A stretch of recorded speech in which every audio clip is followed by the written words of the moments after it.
ఈ cinema related technology కానీ knowledge కానీ దాన్ని గెయిన్ చేయడానికి ఏం చేశారు? చాలా మన్నిరత్నం గారి సినిమాస్ అన్ని ఫాలో అవుతుంటా. ఆయన బాపు విషయానికి వచ్చినప్పటికి 4 పాయింట్కి ఇన్స్పిరేషన్ ఏమైనా ఉందా? చిన్న ఇన్సిడెంట్స్ అయిందనమాట. సో ఇట్లా సమ్ అమౌంట్ కోసము.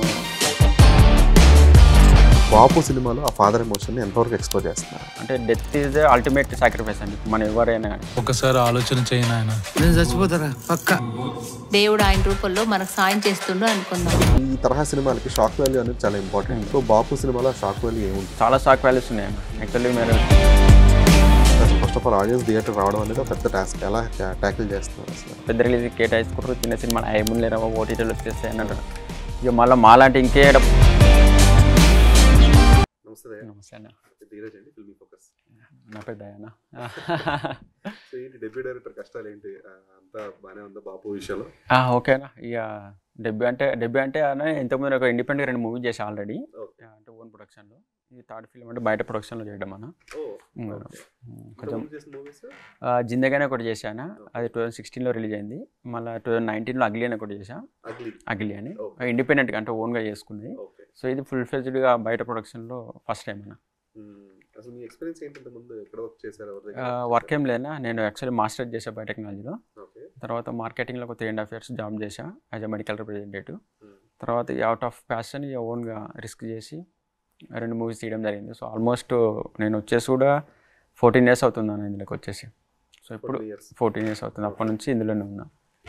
సో ఇది ఫుల్ ఫ్లెడ్జ్గా బయట ప్రొడక్షన్లో చేయడం మనం ఫస్ట్ టైం. అంటే విత్ నోన్ ఆర్టిస్ట్ అనమాట. అలా ఈ సినిమా రిలేటెడ్ టెక్నాలజీ కానీ నాలెడ్జ్ కానీ దాన్ని గెయిన్ చేయడానికి ఏం చేశారంటే ఇక్కడ ఒక సినిమాకి వర్క్ చేయడం కానీ? లేదన్న స్క్రీన్ ప్లే బుక్స్ చదివా చాలా మన్నిరత్నం గారి సినిమాస్ అన్ని ఫాలో అవుతుంటా. ఆయన బుక్ రిలీజ్ అయినప్పుడు ఫస్ట్ నేనే ఉన్నది హైదరాబాద్లో. మన్నిరత్నం ఒక బుక్ రిలీజ్ అయింది ఒకటి. ఆయన ఫస్ట్ బయర్ నేనే. సో చాలా ఎక్కువ మూవీస్ చూస్తుంటాను. మా సర్కిల్ కూడా అంతా ఫిలిం స్కూల్ రిలేటెడ్ బ్యాచ్ అనమాట. మా ఎడిటర్ కానీ మా డిఓపి కానీ మేము ఒక 13-14 years ట్రావెల్ అవుతున్నాం అనమాట. సో అలా. ఓకే. బాపు విషయానికి వచ్చినప్పటికీ ట్రైలర్ కానీ అంతా కూడా కొంచెం అంటే ఒక చిన్నపాటి డార్క్ హ్యూమర్ ఉండి ఆసక్తి అయితే నెలకొల్పింది టీజర్ కానీ ట్రైలర్ కానీ. సో ఈ కోర్ పాయింట్కి ఇన్స్పిరేషన్ ఏమైనా ఉందా? ఇన్స్పిరేషన్ ఉందన్న. యాక్చువల్లీ మా సిస్టరు లెక్చరర్ అనమాట. సో వాళ్ళ విలేజ్ అక్కడ మేము ఎక్కడైతే వర్క్ చేస్తుందో ఆ విలేజ్లో చిన్న ఇన్సిడెంట్స్ అయిందనమాట. సో ఇట్లా సమ్ అమౌంట్ కోసము చంపడం జరిగింది అనేసి ఫాదర్ని. సో మన దగ్గర ఒక స్కీమ్ ఉందన్న ఇంకా ఇక్కడ తెలంగాణలో. రైతు చెప్పచ్చో లేదా బట్ ఓకే, రైతు బీమా అని ఒక స్కీమ్ ఉందన్నమాట. అదేంటంటే ఎనీ ఫార్మ్ ఆఫ్ డెత్ అనమాట. నువ్వు సూసైడ్ చేసుకున్న యాక్సిడెంట్ అయినా ఏదైనా కూడా 5 lakhs వస్తాయి అనమాట. ఇమీడియట్గా విత్ ఇన్ 1 weekలో నీకు ఒక 5 lakhs వస్తాయి. సో అట్లా దానివల్ల చాలామంది ఇదైనారు అనమాట అప్పుడు. సో నేను మళ్ళీ రీసెర్చ్ చేసిన ఒక లాక్డౌన్ టైంలో అనుకుంటా. రీసెర్చ్ చేస్తే నాకు కూడా తెలిసిందంటే అప్పుడు యాక్చువల్లీ ఇంకా గవర్నమెంట్ ఎప్పుడు స్టార్ట్ చేసిందో ఎల్ఐసి ఉండే అనమాట. అది ప్రీమియంకి ఫస్ట్ చాలా చిన్న నామినల్ అమౌంట్తో స్టార్ట్ చేశారు. క్లెయిమ్స్ అన్నీ ఎక్కువ మల్టిపుల్ అయ్యేసరికి ఇమీడియట్గా నెక్స్ట్ ఇయర్ వాళ్ళు డబల్ చేశారు ప్రీమియర్ని. సో అన్ని ఫార్మ్ ఆఫ్ డెత్స్ అంటే వేరే అయినాయట. సో దాని నుంచి ఇన్స్పైర్ అయ్యి సో దాన్ని చేయడం జరిగింది అనమాట. అక్కడ నుంచి తీసుకొని దాన్ని డెవలప్ చేసి అంటే మనం ఎంత హ్యూమర్కి చెప్పొచ్చు, ఎంత సడేగా చెప్పొచ్చు, అంటే కంప్లీట్ ఏదో డ్రామాలా ఎమోషనల్ కాకుండా కొంచెం కామెడీ వేలో అంటే ఎవరిని హర్ట్ చేయకుండా. సో మనుషుల స్వభావాలు ఎట్లా మారుతాయి అంటే పరిస్థితులు ఏడు వరకు తీసుకెళ్తాయి అన్న దాని పాయింట్ మీద చేయడం జరిగింది. అయితే ఈ తండ్రి మరణం అనేది ఒక first of all father emotion అనేది చాలా ఒక డీప్ ఎమోషన్. అది కొంచెం ఎంత చాలా మంది టచ్ చేస్తాను అనుకుంటారు కానీ ఇప్పటికి స్టిల్ ఆ ఫాదర్ అనే ఎమోషన్ని పూర్తి స్థాయిలో ఎక్స్ప్లోర్ చేస్తుంది అయితే ఎవరు చేయలేకపోయారు ఇప్పటిదాకా.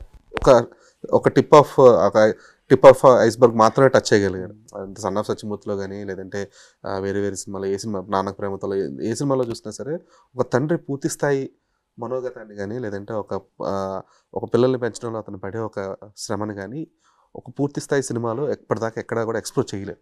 సో బాపు సినిమాలో ఆ ఫాదర్ ఎమోషన్ని ఎంతవరకు ఎక్స్ప్లోర్ చేస్తున్నారు?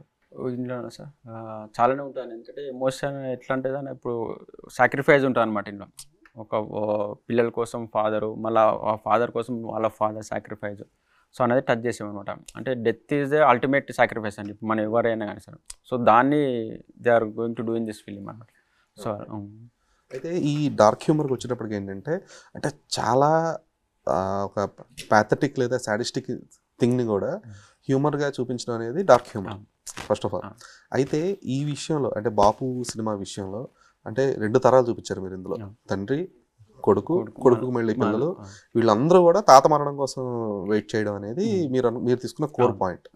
సో ఇది యాక్చువల్ చెప్పాలంటే ఒక చిన్నపాటి సాడిస్టిక్ మైండ్ సెట్ ఇదంతా కూడా, ఆ పిల్లల్లో కానీ మనవల్లో కానీ ఉన్న సాడిస్టిక్ మైండ్ సెట్. అంటే తండ్రి చనిపోతే వచ్చే డబ్బులతో సెటిల్ అవుదామని, లేదంటే ఆ కష్టాల నుంచి బయటపడ్డామని అన్న ఆలోచనే చాలా ఒక సాడిస్టిక్ థాట్.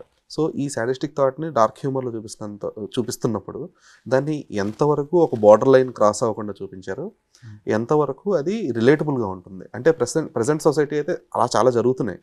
అంటే నాట్ ఓన్లీ అబౌట్ ఫాదర్ ఈ ఇన్సూరెన్స్ డబ్బుల కోసం అని చెప్పేసి సొంత మనుషుల్ని చంపేయడం, లేదంటే ఇంకోటి ఆస్తులు తగాదాలు ఇది అవడం అనేది రోజు పేపర్లో చూస్తూనే ఉన్నాము, ఎక్కడో ఒకటి చదువుతూనే ఉన్నాం దాని గురించి ఇవన్నీ. సో మీరు ఈ రియలిస్టిక్ ఎమోషన్స్ని సినిమాలాగా చూపించినప్పుడు, అంటే మరీ ఎంత మనం ట్రూ ఇన్సిడెంట్స్ తీసుకొని చేసినా కూడా మరీ ఈ స్థాయిలో అయితే చూపించలేం కదా, ఒక బార్డర్ దాటేసేదే లేదు. అంటే సొసైటీ ఈజ్ బ్యాడ్ ఫైన్, కాకపోతే ఆ బ్యాడ్ అనేదాన్ని ప్రొజెక్షన్ అనేది మరీ క్రూయల్గా కూడా చూపించలేము, మరీ ఓపెన్గా కూడా చూపించలేము. సో దాన్ని మీరు ఆ బార్డర్ లైన్ ఎక్కడ పెట్టుకున్నారు? అవునా, ఇది మీరు చెప్పిన పాయింట్ అనే ఎక్కువ మేము క్రూయల్ కూడా ఉంచలేదు, ఎక్కువ లైట్ హార్టెడ్ కూడా, అంటే మీరు అన్నట్టు ఒక బార్డర్ లైన్ అనే. సో వాళ్ళు అంటే ఒక మనిషి ఎట్లా మారుతుంది అనేది. సో మళ్ళీ వాళ్ళు అంటే ఇన్నోసెన్స్ అండి బేసిక్గా. ఇప్పుడు ఇట్లా ఫ్యామిలీ మెంబర్స్ చంపుకోవాలనుకునేది నాకు తెలిసి అయితే వాళ్ళు అంటే ఇంటెన్షనల్గా అయితే ఏముండదు, అవుట్ ఆఫ్ వేరే అదర్ థింగ్స్ వల్ల. సో అందులో ఒక ఇన్నోసెన్స్ కూడా ఉంటుంది, చంపుదామనే దాంట్లో ఒక ఇన్నోసెన్స్ కూడా ఉంటుంది. సో ఆ ఇన్నోసెన్స్ కూడా ఉంటుంది అని. అంటే ఎక్కువ మేము మరీ అంత క్రూయల్గా ఏం చూపించలేదు, అంటే అవుట్ ఆఫ్ ఇన్నోసెన్స్. ఇది ఇప్పుడు వాళ్ళ పరిస్థితులు అలా చేస్తున్నాయి అనమాట. వాళ్ళకు కూడా తెలియదు, ఓకే ఇప్పుడు ఆ థాట్లోకి వెళ్తున్నారు అన్నది కూడా తెలియటం అనమాట. దాన్ని రియలైజ్ అయ్యే వరకు అంత అయిపోతుంది. సో ఇందులో ఏంటంటే రియలైజ్ అయ్యే ముందే కొంచెం ఇది అవుతుంది అనమాట. ఓకే, అయితే మీరు తీసుకుని కోర్ పాయింట్ని ఆడియన్స్ పర్స్పెక్టివ్లో నేను చూపించడంలో ఎంతవరకు సక్సెస్ అయ్యారనుకుంటున్నారు మీరు? మేమైతే ఫుల్ కాన్ఫిడెన్స్ ఉన్నామన్నా. ఓవరాల్ టీమ్ కాన్ఫిడెన్స్ మేము చూసుకున్నాము. చాలామంది బయట పెద్ద పెద్ద డైరెక్టర్లు కూడా చూశారు, వాళ్ళు కూడా బాగానే ఉందన్నారు, అంటే వెల్ మేడ్ మూవీ అన్నారు. సో చూడాలి ఇంకా ఆడియన్స్ ఎట్లా రిసీవ్ చేసుకుంటారు అనేది. ఓకే, అయితే ఈ ఆడియన్స్ రిసెప్షన్ కంటే ముందు ఫస్ట్ ఆఫ్ ఆల్ కాస్టింగ్ దగ్గర మీరు సక్సెస్ అయ్యారనిపించింది నాకు. ఎందుకంటే బ్రహ్మాజీ గారు కానీ, లేదంటే ధన్య బాలకృష్ణ కానీ, లేదంటే ఆ కొడుకు క్యారెక్టర్ ఆమని గారు కానీ, వీళ్ళందరూ కూడా అంటే ఒక ఎన్సెంబుల్డ్ కాస్ట్ ఉంది. అంటే ఈ ఫాదర్ క్యారెక్టర్ అయితే వీళ్ళే ప్లే చేయాలి, అంటే తాత క్యారెక్టర్ అనేది కొంచెం వచ్చింది అంతకుముందు ఆయన బలవంత సినిమాలు చేసి ఉండడం వల్ల, లేదంటే ఇంతకుముందు చేసి ఉండడం వల్ల కొంచెం అదైతే ఓకే కామన్గా అనిపించింది. కానీ సో ధన్య బాలకృష్ణని ఇట్లా ఒక వయసుడిపిన కూతురులో చూపించడంలో కానీ ఆ ప్రొజెక్షన్లో కొంచెం కొత్త నవ్యతని చూపించారు మీరు. సో ఈ కాస్టింగ్ మీరు ఫస్ట్ నుంచి అనుకున్నప్పటి నుంచి కూడా బ్రహ్మాజీ అండ్ ధన్య వీళ్ళే ఆమని వీళ్ళే ఫస్ట్ చాయిస్ అనుకున్నారా? అన్న బ్రహ్మాజీ గారు ఫిక్స్ అన్న. యాక్చువల్లీ ఆయనతో నేను ఆల్మోస్ట్ 4-5 ట్రావెల్ అవుతున్నాను. బ్రహ్మాజీ గారు ఫిక్స్. తర్వాత ఆమని గారు ఒక 2-3 ఆప్షన్లు ఉండే, తర్వాత ఆమని గారు బెటర్ అయితే ఆమని గారికి, ధన్య గారు కూడా ఫిక్స్ అన్న. ఫస్ట్ ధన్య గారు, సుధాకర్ గారు కూడా ఫిక్సే, ఆ మనీ అబ్బాయి కూడా ఫిక్సే. సో ఆల్మోస్ట్ ఫిక్స్డ్ అన్న, అంటే మైండ్లో ఉన్న క్యారెక్టర్సే. ఒక 2-3 ఆప్షన్లు ఉంటే కానీ బెటర్ దీనికోసం అన్నట్టు ఫిక్స్ అయ్యాను ముందే ప్లాన్. సో ఫస్ట్ టైం బయట ప్రొడక్షన్లో చేస్తానని చెప్తున్నారు, అంతకుముందు మీరు ఓన్ ప్రొడక్షన్. సో ఈ బయట ప్రొడక్షన్లో చేయడం వల్ల ఉండే వెసులుబాటు ఏంటి? వెసులుబాటు కంటే కూడా కొంచెం కష్టమే. అంటే మనదంటే ఒక క్రియేటివ్ ఫ్రీడమ్ ఎక్కువ ఉంటుంది, మన ఓన్ మనీ మనదంటే క్రియేటివ్ ఫ్రీడమ్ ఉంటుంది. కొంచెం ఇందులో ఆ క్రియేటివ్ ఫ్రీడమ్ కొంచెం ఇది ఉంటుంది. సో నెంబర్ ఆఫ్ పీపుల్ని మనం మేనేజ్ చేయాలి. సో అది కొంచెం ఉంటుంది. ఇంకా మళ్ళీ మన ఆ స్కూల్ నుంచి వచ్చినా కాబట్టి కొంచెం కష్టమే. ఓకే మేనేజ్ చేసిన. కాకపోతే అంటే ఇక్కడ మీకు ఫైనాన్షియల్ ప్రెషర్ కొంచెం తక్కువ ఉంటుంది కదా? తక్కువ ఉంటుంది, అదైతే ఉంటుంది. మళ్ళీ అందులో కూడా కొంచెం ఉంటాయి కొంచెం రిస్ట్రిక్షన్స్, కొంచెం కన్స్టెన్స్ చాలా ఉంటాయి. But okay overall good, I'm happy with this movie. అయితే ఇప్పుడు సినిమా గురించి అంటే ఒక ప్రాపర్ స్టోరీ లైన్ ఇలా చెప్పుకోవాలనుకుంటే కనుక ప్రతి సినిమాకి ఒక థీమ్ లైన్ అనేది ఉంటుంది. ఇప్పుడు మీరు చూపించే ఏదైతే ఈ డబ్బు కోసం అని చెప్పేసి అనేది మీ మెయిన్ థీమ్ అనుకున్నారు కానీ, అయితే దాని చుట్టూ పాత్రల అల్లిక అనేది చాలా క్రూషియల్. ఆ క్యారెక్టరైజేషన్స్ ఆర్క్ కానీ, లేదంటే అంటే వాళ్ళు ఎక్కడ మొదలయ్యి ఎక్కడ ఎండ్ అయ్యారు, వాళ్ళ రియలైజేషన్ పాయింట్స్ ఏంటి అనేది ప్రతి క్యారెక్టర్కి సపరేట్గా ఉండాలి. ఇప్పుడు ధన్య బాలకృష్ణ చూస్తే శ్రీనివాస్ అవసరాలతో ఆల్ అవుట్ ట్రాక్ కానీ, ఆమని అబ్బాయి ఆటో ట్రాక్ కానీ, ఇవన్నీ కూడా. సో ప్రతిదానికి ఒక క్యారెక్టర్ ఆర్క్స్ అనేవి ఇప్పుడు జనాలు అబ్జర్వ్ చేస్తారు ఎలా ఏంటి అనేది. సో ఈ క్యారెక్టర్స్ విషయంలో వాటి జర్నీ విషయంలో మీరు తీసుకున్న జాగ్రత్త ఏంటి? మంచిగా అంటే స్క్రిప్ట్ మనం రాసేటప్పుడు ప్రతిదీ మీరు అన్నట్టు మైండ్లో ఉంటుంది. ఇప్పుడు క్యారెక్టర్ ఎక్కడ స్టార్ట్ అవ్వాలి, ఎక్కడ ఎండ్ అవ్వాలి, దాన్ని పరిధి ఎంత అనేది అన్నీ తీసుకొని చేసింది అన్న. ఓకే, అంటే దీన్ని ఆడియన్స్ రిసెంబ్లింగ్ లేదంటే ఆడియన్స్ రిలేటబుల్ అయ్యేలాగా తీసుకుని 100% రిలేటబుల్ అవుతారు. ఇక్కడ వెరీ న్యాచురల్గా, వెరీ రస్టిక్గా, వెరీ రగ్గరగా. ఇప్పుడు చూడంగానే ఓకే, అదే ఇప్పుడు ఫాదర్ క్యారెక్టర్ చూసాను అనుకో, అరే మా ఫాదర్ అన్నట్టు, మదర్ సార్లు మా మదరే అన్నట్టు, సిస్టర్ ఇప్పుడు ఆటో డ్రైవర్ ఉంటాడు, ఇప్పుడు మనం చూడగానే అరే మన పక్కన ఆటో డ్రైవర్ అన్నట్టు. సో అంత న్యాచురల్గా చేయడం జరిగింది అన్న. ఓకే. అయితే ఈ తరహా సినిమాలకి షాక్ వాల్యూ అనేది చాలా ఇంపార్టెంట్. అంటే మీరు ఎంత డ్రామా చేసినా కూడా ఎండింగ్లోనో లేదంటే ఎక్కడో ఏదో ఒక పాయింట్లో ఏమంటారు ఆ బ్రేక్ పాయింట్ అనేది ఎప్పుడన్నా ఒకటి వచ్చినప్పుడు దానికి షాక్ వాల్యూ ఉండడం అనేది చాలా క్రూషియల్. సో బాపు సినిమాలో షాక్ వాల్యూ ఏముంటుంది? ఇందులో చాలా షాక్ వాల్యూస్ ఉన్నాయి అన్న. యాక్చువల్లీ మీరు ట్రైలర్లో టీజర్లో చూసింది ఇంకా వేరే హాఫ్ వే అన్న అనమాట. ఇంకా హాఫ్ మేము చాలా హై చేసినాం అనమాట. చాలా షాక్ వాల్యూస్ ఉంటాయి అన్న. ప్రీ ఇంటర్వెల్ కానీ, ప్రీ క్లైమాక్స్ కానీ, ఎవ్రీ 15 minutes ఫీల్ షాక్ అన్న. 100%. అంటే మంచి ఫార్మాట్లోనే ఉంటుంది, అంటే రెగ్యులర్ మనం చూసే ఫార్మాట్లో, బట్ యూనిక్గా ఉంటుంది అనమాట. ఎవ్రీ 15 minutes గ్యారంటీ అన్న, ఒక హై ఫీల్ అవుతారు. అయితే డార్క్ హ్యూమర్కి ఉన్న చిన్న అంటే ఈ వెసులుబాటు ఎలాగైతే ఉందో దానికి ఒక ఈజీ థింగ్ ఏంటంటే ఎలాంటి ఎంత సీరియస్ విషయానైనా సరే చాలా సింపుల్గా చెప్పేసే ఒక పాసిబిలిటీ, ఎంత సింపులిస్టిక్ పాసిబిలిటీ ఉందో అట్ ద సేమ్ టైం ఆ డార్క్ హ్యూమర్ని అన్ని రకాల ఆడియన్స్ తీసుకోకపోవడం అనేది ఒక చిన్నపాటి నెగిటివిటీ కూడా ఉండింది. ఎందుకంటే రీసెంట్గా మనకి తమిళ్లో బ్లడీ బగర్ అనే సినిమా వచ్చింది. కాన్సెప్ట్ వైజ్ కానీ లేదంటే కంటెంట్ వైజ్ కానీ అది ఒక మంచి కర్మ గురించి చూపించారు. యాక్టింగ్ బాగుంటాయి, సెట్స్ కానీ అన్నీ కూడా చాలా బాగుంటాయి. బట్ స్టిల్ ఆ సినిమా థియేటర్లో కంటే ఓటీటీలో బాగా ఆడింది. సో బాపు అనే సినిమాకి థియేటర్లో ఆడియన్స్ని ఎంగేజ్ చేయడం కోసం మీరు తీసుకుంటున్న కేర్ ఏంటి? అది చాలా క్రూషియల్ అన్న పాయింట్. అవును, మేము మ్యాక్సిమం తీసుకున్నాం. ఎందుకంటే డార్క్ హ్యూమర్తో పాటు ఎక్కువ ఎమోషనల్ ఉంటుంది, ఎమోషనల్ డ్రామా ఉంటుంది, ఒక సస్పెన్స్ ఉంటుంది, ఒక థ్రిల్లర్ వేలో, అంటే విలేజ్ డ్రామా థ్రిల్లర్ వేలో వెళ్తుంటాం మనం. ఈ కాంట్ గెస్ అనమాట. ఇప్పుడు నెక్స్ట్ 5 minutesలో ఏమవుతుంది అది 100% హుక్ చేస్తున్నాం మనం. అంటే ప్రాపర్ థియేటర్ సినిమానైనా అందరు చూస్తే ఓటీటీ అనుకుంటారు కానీ వన్స్ థియేటర్లో వచ్చినట్టు ప్రాపర్ థియేటర్ సినిమానైనా. ఓకే. అండ్ ముఖ్యంగా ఈ తాత ఈ చావు అనేది వచ్చేటప్పటికి ఇమీడియట్గా కంపారిజన్స్ వచ్చేసేది బలగం సినిమాతో కంపేర్ చేసేస్తారు. ఎందుకంటే ఆ సినిమా కూడా ఇంచుమించుగా అంటే అదొక కంప్లీట్లీ ఒక different emotional thriller, emotional drama అయినప్పటికీ కూడా సో దానికి చిన్నపాటి కంపారిజన్ వస్తుంది. అదొక కంప్లీట్ ఎమోషనల్ అయితే మీరు కొంచెం దానికి డార్క్ హ్యూమర్ యాడ్ చేసి, అంటే అక్కడ ఏంటంటే ఓన్లీ మనవాడు మాత్రం ఓకే తాత చనిపోతే ఇదవుతుందో ఇంకోటి అవుతుందని చెప్పేసి ఆ క్యారెక్టర్ ఉంటే, ఇక్కడ మొత్తం ఫ్యామిలీ మొత్తం ఒక దీనికోసం అని చెప్పేసి ఉండడం అనేది చిన్నపాటి మార్పు వచ్చినా కూడా బట్ కంపారిజన్ వస్తుంది. సో దాన్ని ఎలా ఫేస్ చేస్తారు? నా కంపారిజన్ అయితే అంటే మేబీ మీరు అన్నట్టు ఆ క్యారెక్టర్ వల్ల, ఆ టైటిల్ వల్ల, బాబు బల్గము, సుధాకర్ రెడ్డి క్యారెక్టర్ వల్ల మేబీ అంటే అనిపించిన సినిమా అయితే కంప్లీట్ డిఫరెంట్ ఉంది. ఎందుకంటే మేము దీన్ని షూట్ వెళ్ళేటప్పటికి ఇంకా వాళ్ళది ఫైనల్ షెడ్యూల్ నడుస్తుంది అనమాట. అప్పటికి సినిమా అసలు బయటకి ఏమీ లేదు అప్పటికి. సో అప్పటికి మేము షూట్కి వెళ్తున్నాం అనమాట. సో ఏం అసలు 100% అసలు కంపారిజనే ఉండదు. మేబీ మీరు అన్నట్టు క్యారెక్టర్ వల్ల మనకు అలా అనిపిస్తుందాం కానీ కంప్లీట్లీ డిఫరెంట్ అండి. దానికి దీనికి అసలు నోవే మ్యాచ్ అనమాట. అది. సో ఈ సినిమా అంటే షూట్ కంప్లీట్ అయిపోయి కూడా చాలా నెలలు అవుతుంది. సో రిలీజ్కి ఎందుకని ఎంత డిలే అవ్వాల్సి వచ్చింది? డిలే ఎట్లా అంటే ఇక చిన్న సినిమా, సో ఇక చాలామంది చూసి ఫీడ్బ్యాక్ తీసుకొని, సో అది అంత ఈజీగా ఇప్పుడు నమ్మరు. కానీ ఇప్పుడు నేనేది హిట్ డైరెక్టర్ అనుకోండి, నేను ఏది చేసినా అది 2 రోజుల ముందు కాపీ చేసినా రెడీరా బాబు రిలీజ్ అనేస్తారు. ఇప్పుడు మనం స్ట్రగ్లింగ్, సో ఎవరికైనా ఉంటుంది. ఇప్పుడు నాకు కూడా చూపెట్టుకొని చేయాలనే ఉంటుంది. ప్రొడ్యూసర్ గారికి ఉంటుంది. ఇప్పుడు బ్రహ్మ సార్ కూడా ఇప్పుడు ఆయన కూడా చాలా రోజుల తర్వాత ఒక ఫుల్ ఫ్లెజ్డ్ మూవీతో వస్తున్నారు. సో అందరు పెద్ద పెద్ద వాళ్ళు అందరూ చూపించి ఇంకేమైనా చిన్న చిన్న కరెక్షన్స్ ఉంటాయి. ఇప్పుడు చంద్రశేఖర్ డైరెక్ట్ గారు చూశారు, తరుణ్ భాస్కర్ గారు చూశారు, ఇప్పుడు మేరపాక్ గాంధీ గారు, అట్లా చాలామంది వెల్ నోన్ ఫిగర్స్ అందరూ చూసి చిన్న చిన్న ఏమన్నా ఉంటే చేసుకొని అంటే బెటర్ కంటెంట్ వెళ్దామని. సో అలా లేట్ అయింది. ఇంకా దాని మించి ఇంకా లేట్ అయింది. ఎందుకంటే బ్రహ్మాజీ గారు కూడా చాలా రోజుల తర్వాత ఒక సినిమాని ఆయన పర్సనల్గా ప్రమోట్ చేసింది బాపుయే. అవును. ఆయన మామూలు ప్రెస్ మీట్స్ కదా వచ్చి ఆయన సినిమాలు ఏదో కొంచెం ప్రీ రిలీజ్ ఈవెంట్లో కనిపిస్తారు తప్పితే ఏ సినిమాకి ఆయన ఇంటర్వ్యూలు ఇచ్చిన దాఖలాలు లేవు.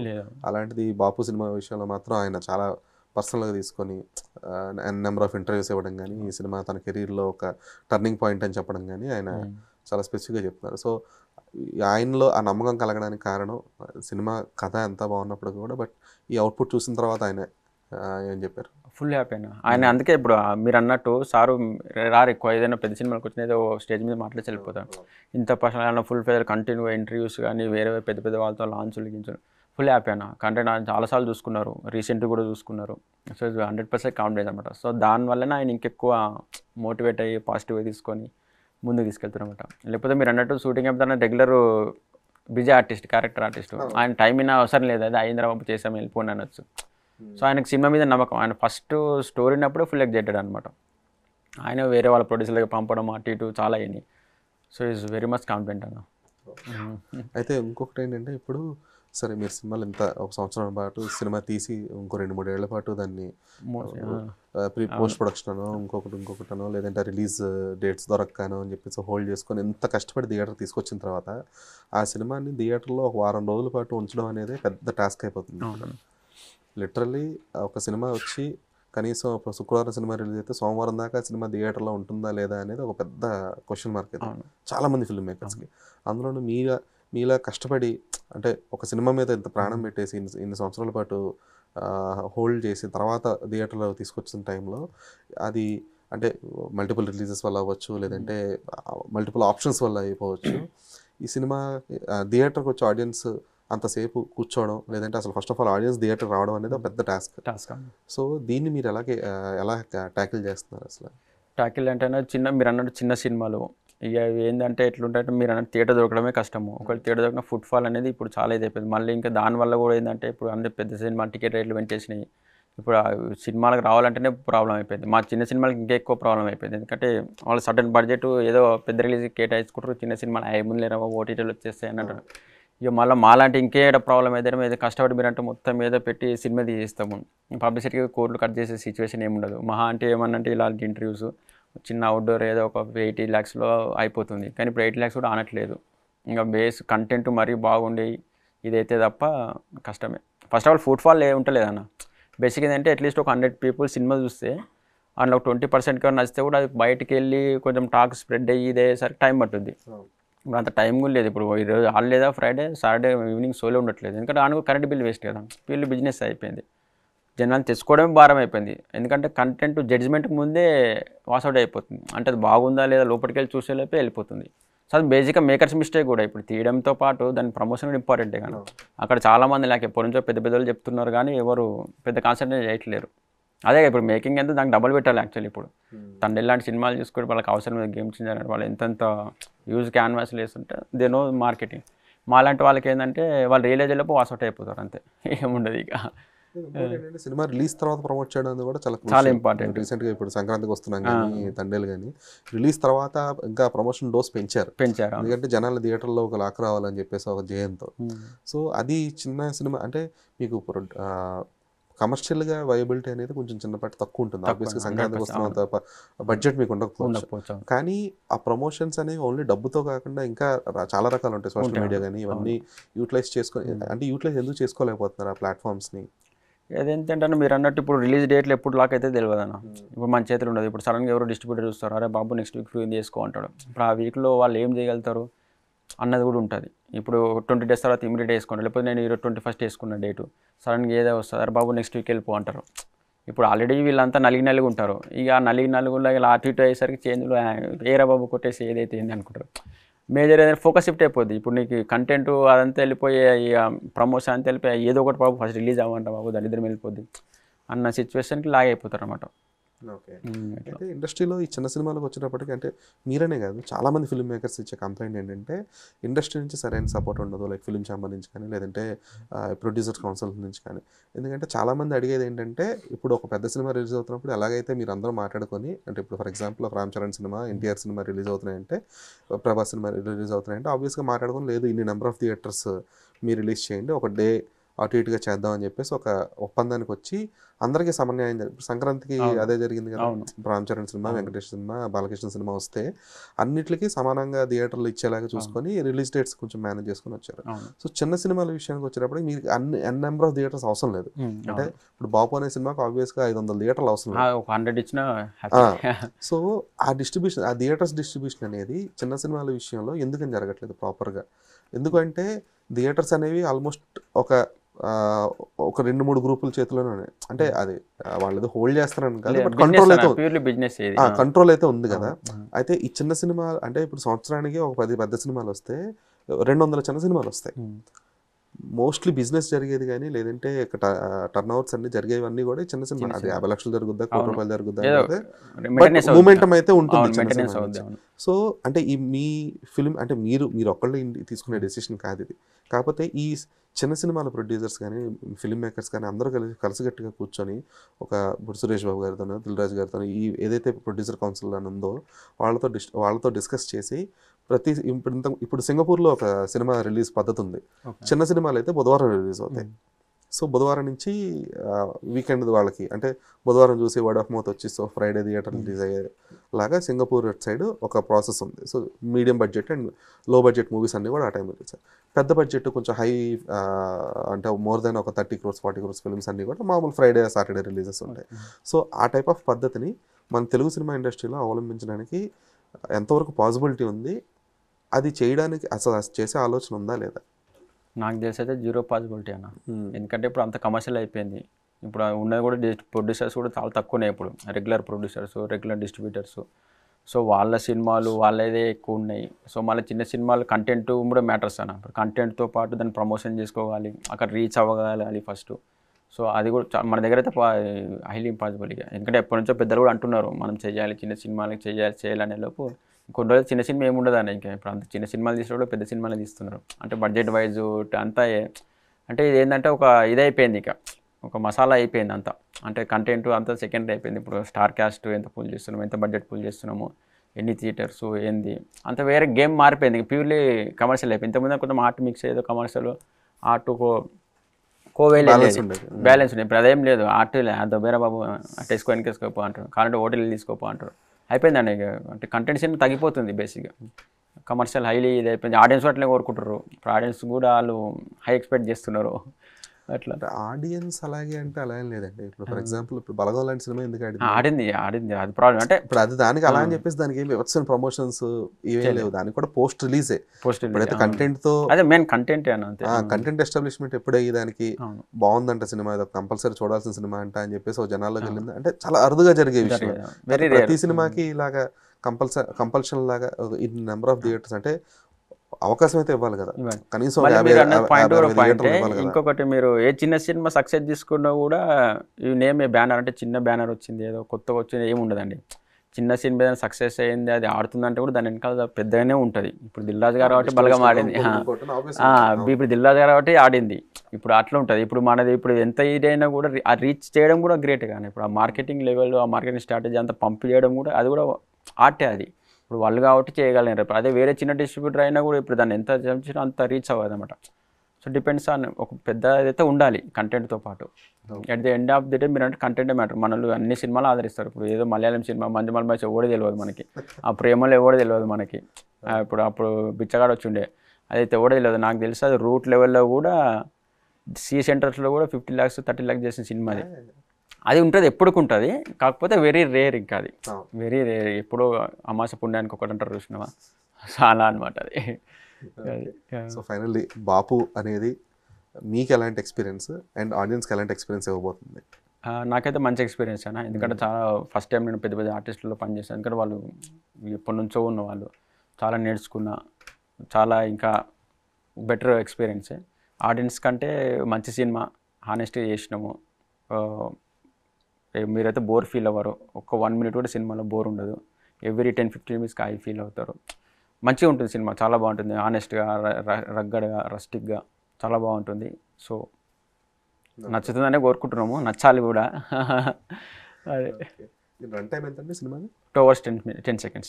2 hours 10 seconds. So correct 120 minutes అంతే. 120 minutes. వెరీ క్రిప్సీగా ఉంటుంది అన్న. అసలు మీకు సినిమా అయిపోయిందని కూడా తెలియదు. నేను అదంటే ఐ కెన్ గ్యారంటీ. సో 2 గంటల బాపు సినిమా మంచి హిట్ అయ్యి మీరు ఇంకా మంచి సినిమాలు తీయాలని కోరుకుంటున్నాను. Thanks for your time. Thank you అన్న.